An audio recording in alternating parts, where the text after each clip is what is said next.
Assalamualaikum warahmatullahi wabarakatuh. Perkenalkan, kami dari kelompok 8 dengan anggota Eno Erining Tias, Nur Hayati, Safira Amalina, Ufla Julianti, dan Waneksi Febriani. Pada video ini, kami akan membahas materi tentang bahasa. Saya Nur Hayati akan menjelaskan tentang pengertian bahasa, kata-kata dan maknanya, dan hierarki linguistik. Bahasa menurut para psikolog kognitif merupakan suatu sistem komunikasi yang di dalamnya pikiran-pikiran dikirimkan dengan pelantaraan suara, sebagaimana dalam percakapan atau simbol, sebagaimana dalam kata-kata tertulis atau isyarat-isyarat fisik. Bahasa merupakan elemen penting dalam sebagian besar aktivitas manusia, meliputi komunikasi, berpikir, penginderaan, dan representasi informasi, kognisi tingkat tinggi, dan neurologi. Secara teknis, studi tata bahasa mencakup area fonologi, morfologi, dan sintaksis. Fonologi yaitu ilmu yang mempelajari kombinasi suara-suara dalam suatu bahasa. Morfologi yaitu ilmu yang mempelajari kombinasi potongan-potongan kata dan kata-kata itu sendiri, sehingga menjadi unit-unit yang lebih besar. Dan sintaksis yaitu ilmu yang mempelajari kombinasi kata-kata sehingga menjadi frase dan kalimat. Dasar neurologis bagi bahasa. Salah satu analisis ilmiah awal terhadap bahasa melibatkan sebuah studi kasus klinis pada tahun 1861. Pada saat itu, seorang dokter bedah Prancis yaitu Paul Broca melakukan observasi terhadap seorang pasien yang mengalami paralisis di sebelah sisi tubuhnya, yang sekaligus mengalami hilangnya kemampuan berbicara akibat kerusakan neurologis. Pada saat itu, dilakukan pembedahan postmortem. Dari hasil pembedahan tersebut, Broca menemukan cedera di bagian lobus frontalis kiri otak pasien, sebuah area yang dikenal sebagai area Broca. Pada tahun 1875, Karl Wernicke dalam studi kasus lain menemukan suatu cedera di lobus temporalis kiri yang mempengaruhi pemrosesan bahasa. Selanjutnya yaitu hierarki linguistik. Linguistik adalah ilmu yang mempelajari bahasa dengan topik pembelajaran meliputi struktur bahasa dan berfokus pada pendeskripsian suara-suara, makna-makna, dan tata bahasa dalam percakapan. Para psikolog umumnya mempelajari cara manusia menggunakan bahasa. Ilmu yang menggabungkan kedua pendekatan tersebut disebut dengan psikolinguistik. Hierarki linguistik berkisar dari komponen-komponen yang fundamental ke komponen-komponen gabungan, hingga ke komponen-komponen yang sangat rumit. Saya Ufla Julianti akan melanjutkan PPT fonem. Sebuah fonem adalah unit dasar bahasa lisan yang saat digunakan sebagai sebuah unit tunggal, tidak memiliki makna sama sekali. Fonem adalah suara-suara tunggal dalam percakapan yang dipresentasikan oleh sebuah simbol tunggal. Fonem dihasilkan oleh kombinasi yang rumit dari paru-paru, pita suara, larynx, bibir, lidah, dan gigi. Fonem dapat berupa huruf hidup, seperti dalam head, seperti i dalam hit, atau konsonan. Selanjutnya yaitu morfem. Dalam bahasa, morfem adalah unit-unit terkecil yang memiliki makna. Morfem dapat berupa kata-kata atau bagian-bagian kata seperti prefiks awalan, sufiks akhiran, atau kombinasi prefiks-sufiks. Morfem dapat berbentuk morfem bebas atau morfem terkait. Morfem bebas adalah unit-unit bermakna yang terdiri secara sendiri. Sedangkan morfem terikat adalah bagian-bagian kata. Morfologi. Morfologi adalah studi mengenai struktur kata-kata. Bahasa Inggris memiliki lebih dari 100.000 kata yang dibentuk dari kombinasi-kombinasi morfem. Namun, komposisi morfem yang sedemikian luasnya tersebut diatur dengan ketat oleh batasan-batasan linguistik.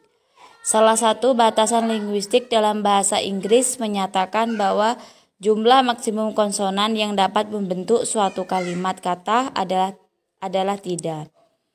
Pada umumnya kurang dari 2. Sintaksis. Sintaksis adalah peraturan-peraturan yang mengendalikan kombinasi kata-kata dalam frase dan kalimat. Dalam upaya memahami struktur bahasa, para ahli linguistik telah memusatkan upaya mereka dalam 2 aspek, yaitu produktivitas, mengacu pada ketidakterbatasan jumlah kalimat, frase, atau ucapan yang mungkin muncul dalam suatu bahasa. Sifat keteraturan atau regularitas mengacu pada pola-pola sistematik dalam kalimat, frase, atau ucapan. Selanjutnya, tata bahasa transformasional. Kumpulan peraturan yang mengendalikan keteraturan bahasa disebut tata bahasa. Dan tata bahasa transformasional. Transformasional grammar berkaitan dengan perubahan-perubahan dalam bentuk-bentuk linguistik yang mungkin mempertahankan makna yang sama. Terdapat 3 aspek yang menjabar teori Chomsky terhadap linguistik, yaitu 1. Struktur permukaan merupakan bagian dari suatu kalimat yang dapat dipecah-pecah. 2. Struktur dalam merupakan makna dasar dari sebuah struktur. 3. Peraturan transformasional. Saya akan melanjutkan materi selanjutnya, yaitu proposisi. Sejumlah ahli mengasumsikan keberadaan suatu struktur dalam yang berada di bawah struktur permukaan suatu bahasa yang mengikuti peraturan-peraturan transformasi yang sistematik. Teori ini memicu maraknya hipotesis mengenai struktur-struktur kognitif lainnya, yang juga diyakini tersembunyi. Salah satu hipotesis yang paling membangkitkan minat adalah hipotesis yang dikembangkan oleh Branford dan Franks. Terkait hakikat penyandingan kalimat, kedua peneliti tersebut menyusun kalimat-kalimat yang memiliki 1, 2, 3, atau 4 proposisi. Dampak teori-teori tersebut terhadap teori kognisi dan memori adalah bahwa memori manusia tidak sekedar menyimpan kalimat-kalimat ibarat menyimpan verbatim kata-kata. Alih-alih memori manusia adalah hasil dari proses rekonstruksi dinamis, dan salah satu komponennya adalah pengambilan intisari ide dari kalimat-kalimat yang didengar individu bersangkutan. Ide-ide yang abstrak tersebut tentu saja diperoleh berdasarkan familiaritas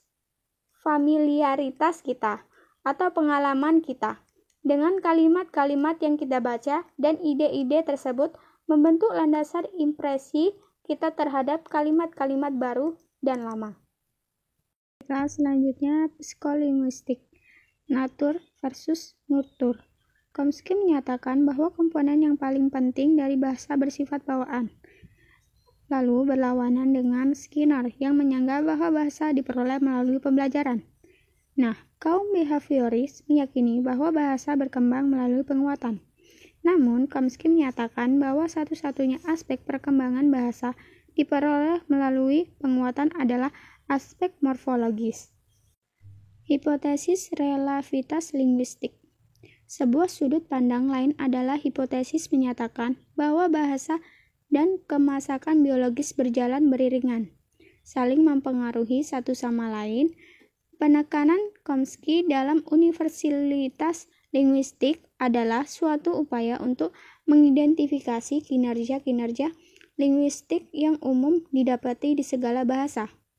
Gagasan yang menyatakan bahwa bahasa kita mempengaruhi persepsi dan konseptualisasi realita dikenal sebagai hipotesis relativitas linguistik. Gagasan tersebut juga dikenal dengan nama hipotesis Wolff. Berdasarkan sebuah penelitian mendetail dari Benjamin Lefort. Dari hipotesis Wolff bahwa bahasa mempengaruhi cara kita mempersepsikan realita, memproses informasi, menyimpan informasi dalam memori, serta mengingat. Selanjutnya, bahasa dan neurologi. Studi landasan neurologis dari bahasa telah dilaksanakan melalui sejumlah cara termasuk pemeriksaan klinis terhadap pasien-pasien yang mengalami kerusakan fisik. Misalnya, area Broca dan Wernicke. Cara-cara lain mencakup stimulus elektrik terhadap otak, prosedur-prosedur psikosurgery. Stimulus elektrik selama beberapa dekade, para peneliti telah menggunakan konduktor elektrik dwikutub berukuran tiny bipolar electrical probers. Dalam eksperimen-eksperimen terhadap hewan dan manusia pada akhir era 1950-an, Penfield 1959 dan Robert 1959 menggemparkan jagat psikologi saat mereka menyajikan laporan protokol verbal dan para pasien yang menjalani psikosurgery. Dalam tersebut, para peneliti memberikan aliran listrik bertegangan rendah ke area-area pemrosesan aliran bahasa, seperti area Broca, area Wernicke, dan sejumlahnya. Di area konteks motorik, ditemukan bahwa prosedur tersebut mengganggu kemampuan bicara. Membaca. Menjelang akhir abad ke-19 saat psikologi eksperimen sedang dikembangkan dalam laboratorium-laboratorium di Jerman, Inggris, dan Amerika, seorang peneliti Perancis bernama Émile Jaffal menemukan fenomena bahwa dalam fenomena membaca, mata manusia tidaklah mengamati huruf demi huruf secara berurutan, melainkan bergerak dalam loncatan-loncatan kecil atau yang disebut sebagai gerakan sakadik, disertai dengan fiksasi sesaat di titik-titik tertentu dengan meminta partisipan untuk mengamati serangkaian huruf selama 10 milidetik. Kettle menemukan bahwa kemampuan partisipan untuk mengenali dan melaporkan huruf-huruf tidaklah terkait dengan jumlah huruf yang ditampilkan, melainkan lebih terkait dengan urutan-urutan huruf tersebut. Lexical Decision Text atau LTD. LTD yakni sejenis tugas priming yang di dalamnya para peneliti mengukur kecepatan para partisipan dalam menentukan apakah sepasang kata adalah kata-kata yang memang dikenal dalam kosakata bahasa Inggris. Dalam interpretasi tersebut, tahap pertama merupakan sebuah operasi penyandian yang menghasilkan representasi internal. Setelah penyandian usai dilaksanakan, sistem kognitif partisipan yang bersangkutan membandingkan urutan-urutan huruf dalam memori leksikal partisipan yang bersangkutan. Tujuannya adalah untuk menentukan apakah item tersebut telah tersimpan dalam memori sebelumnya, sehingga pengambilan keputusan dalam dilaksanakan berdasarkan ada tidaknya kecocokan dalam pembandingan tersebut. Dukungan neuroscience kognitif. Dalam sebuah studi mengenai pemrosesan kata-kata visual dan auditorik, para partisipan diminta mengerjakan 3 tugas leksikal. Yang pertama, mengamati sebuah titik fiksasi atau secara pasif mengamati kata-kata visual. Kedua, mengulangi setiap kata yang muncul. Yang ketiga, membentuk kalimat dengan menggunakan setiap kata yang ditampilkan. Hasil penelitian tersebut menunjukkan bahwa setiap tugas yang berbeda mengaktifkan area-area korteks yang berbeda. Penemuan tersebut mengidentifikasikan bahwa bentuk-bentuk pemrosesan leksikal yang berbeda-beda tersebut, sebagaimana dihipotesiskan dalam model Logogen-Morton, sesungguhnya dikendalikan oleh bagian-bagian yang berbeda dalam otak. Hasil-hasil tersebut menunjukkan bahwa bagian-bagian otak yang terlibat dalam pemrosesan kata-kata secara sematik dan secara perseptual adalah bagian-bagian yang berbeda. Baiklah, saya Weneksi Febriani akan melanjutkan. Selanjutnya yaitu ada pemrosesan top-down. Dalam sebuah generalisasi sederhana, semakin besar pengetahuan yang dimiliki seorang pembaca, semakin baik pula pemahamannya. Generalisasi ini tidak bergantung pada jenis materi yang dibaca. Sebuah cara untuk menjabarkan generalisasi ini adalah bahwa pengetahuan yang tersimpan dalam memori seseorang dapat diumpamakan sebagai suatu koleksi atau kumpulan informasi yang terorganisasi. Informasi baru yang dikumpulkan selama membaca dapat diasimilasikan secara lebih mendalam dengan struktur-struktur kognitif yang sudah ada. Semakin rumit atau lengkap struktur kognitif seseorang, proses asimilasi tersebut menjadi semakin mudah. Sebaliknya, keterbatasan pengetahuan penghambat pemahaman, sebab si pembaca harus mengembangkan sejumlah struktur pengetahuan mengenai materi tersebut. Sebagian besar pemahaman merupakan bentuk pemrosesan top-down. Selanjutnya ada pemrosesan bottom-up. Model lain yang penting mengenai pemahaman diajukan oleh Kinch dan Van Dijk pada tataran proses membaca materi tertulis. Model tersebut disusun berdasarkan proposisi-proposisi atau abstraksi informasi yang diambil dari sumber tertulis itu sendiri.